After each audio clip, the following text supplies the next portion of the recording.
राजस्थान के मुख्यमंत्री अशोक गहलोत के बेटे वैभव गहलोत को ईडी ने समन भेजा है। इसको लेकर सीएम अशोक गहलोत ने कहा है कि सवाल मेरे बेटे या फिर पीसीसी चीफ का नहीं है। इन्होंने पूरे देश में आतंक मचा रखा है। छत्तीसगढ़ में तो लोगों ने फैमिली शिफ्ट भी कर दी है।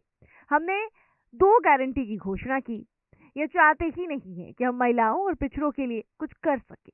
गहलोत ने आगे कहा कि गोविंद सिंह डोटासरा को कोई नोटिस नहीं दिया गया।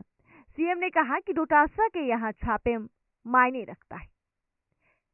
वो किसान के बेटे हैं। उस व्यक्ति ने हमेशा किसानों और गरीबों की आवाज उठाई है, इसलिए इस मामले में उनके यहाँ रेड की गई है। गहलोत ने कहा कि वैभव को कल नोटिस दिया गया और कहा कि एक ही दिन में आकर हाजिरी लगा। ये कोई मजाक नहीं चल रहा। ईडी बीजेपी की ऐसी हालत खराब हो चुकी है और बीजेपी जो है वो ईडी का इस्तेमाल कर रही है। सीएम गहलोत ने कहा कि 2004 से 2014 के बीच में 112 सर्च की गई और 4 के खिलाफ चार्जशीट पेश की गई, क्योंकि सारे मामले फेयर थे। हम इन हालात से डरने वाले नहीं हैं। कल हम फिर से 5 गारंटी देने वाले हैं।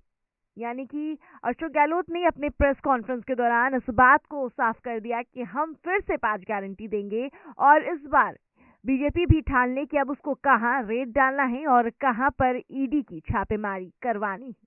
अशोक गहलोत ने आरोप लगाया कि ऊपर वालों के दबाव के बिना ना ईडी आ सकती है, ना इनकम टैक्स और ना ही सीबीआई आ सकती है। हमने संजीवनी घोटाले में 6 बार निवेदन किया। एसओजी ने रिक्वेस्ट किया, लेकिन इसकी परवाह नहीं की जा रही। शेखावत साहब और उनके रिश्तेदारों का यूटोपियो और ऑस्ट्रेलिया में इन्वेस्टमेंट है।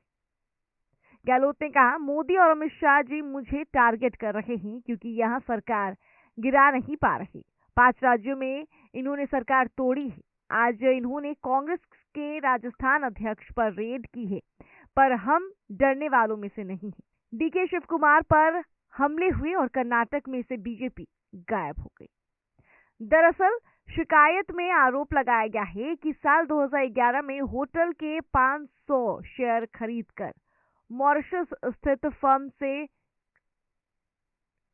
ट्राइटन होटल को फंड डाइवर्ट किया गया था। उस समय शेयर 39,900 रुपए प्रति शेयर के हिसाब से खरीदे गए थे, जबकि उस समय शेयर की कीमत 100 रुपए थी। सीएम ने कहा कि वैभव गहलोत की टैक्सी कंपनी है, उसमें वह पहले पार्टनर थे।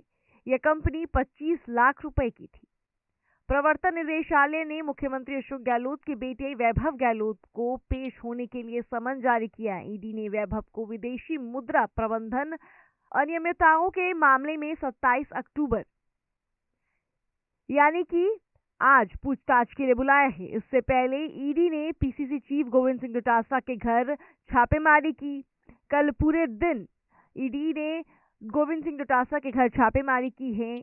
वैभव गहलोत ने कहा कि यह 12 साल पुराना मामला है। केंद्र सरकार सरकारी एजेंसियों का दुरुपयोग कर रही है। हम जानते थे कि ये सारी चीजें चुनाव से कुछ दिनों पहले होने वाली है। उन्होंने हमारे प्रदेश अध्यक्ष गोविंद सिंह डोटासरा के आवास पर भी छापा मारा। वे मेरे पिता अशोक गहलोत को निशाना बनाना चाहते हैं, इसलिए मुझे समन भेज रहे हैं। हम इस मामले में पहले भी स्पष्टीकरण दे चुके हैं। वो जब भी मुझे पूछताछ के लिए बुलाएंगे, मैं उपस्थित जरूर होऊंगा।